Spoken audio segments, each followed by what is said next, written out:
Hi, my name is Ariel Schneider, and I have recently experienced discrimination by my classmates in high school.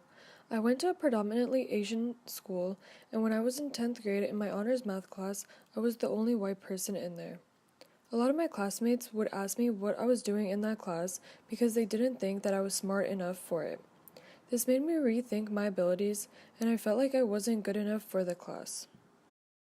In 1848, Elizabeth Cady Stanton and Susan B. Anthony led a women's rights convention in New York.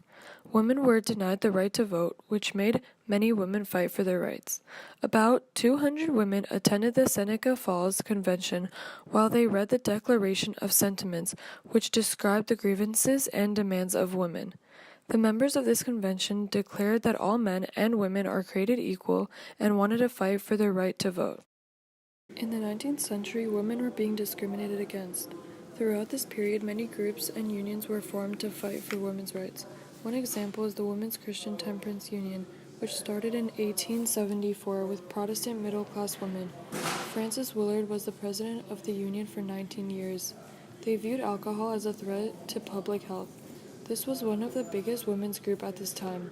They also pushed women's rights as well as suffrage and equal pay laws. This was a great platform to campaign for suffrage. Moving forward, in 1933, single women protested the lack of government employment opportunities. The relief programs were discriminatory towards women.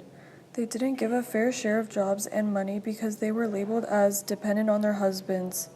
The relief programs didn't prioritize the jobs that were for females, although the country was in need of jobs such as teachers, social workers, and librarians. Not only were the white women discriminated against, but also women of color didn't get a fair share of relief jobs. Because of this, many of the women went to protest for more jobs. In 1937, on a typical shopping morning at Woolworth store, which is like a Walmart, in Detroit, Fred Lowe, a union organizer, began yelling, "Strike, strike."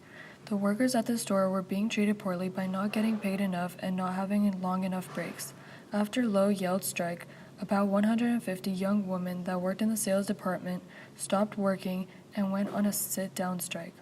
The young women were demanding raises, lunch breaks, and more money if they work over 40 hours a week. After the store went on strike, many other locations of this store followed their footsteps. During World War II, most men went off to war, leaving their wives behind to take care of their family. Most of the women had to go into the industrial field to replace the men. Rosie the Riveter became the icon of women who worked in factories and shipyards during World War II, replacing most of the men's jobs. At first, this wasn't normal in the society for women to work these jobs. However, brave women stepped up and showed everyone it was possible. Since women were being discriminated in the workforce, many women tried fighting back and making a change. In the 1960s, women started working jobs that were left behind by the men, but they weren't getting paid the same amount as the men were. Most women were upset because they believed they should receive the same amount if they did the same job. So in 1963, the Equal Pay Act was passed, which abolished the wage disparity based on sex. Since that act, women's wages began to grow, but they still didn't match the men's dollar. In 1970s, women earned 57 cents to every male dollar. In 1980s, the women earned 60 cents to every male dollar. In the graph, you can see that the women and men wage gap is very large, especially in 1979. It gets smaller as we move closer to the current day. In the 1960s and 1970s, women lived in pink-collar ghettos, which is a term to refer to jobs dominated by women because they were stressful and underpaid. By this time, half of the women worked. The birth rate was dropping because women worked hard to make money for their families. In 1970s, the average woman was making 59 cents to the male $1. And the Time's Up movement started in Hollywood in 2018. Actors and actresses are fighting for wage gap as well as sexual violence.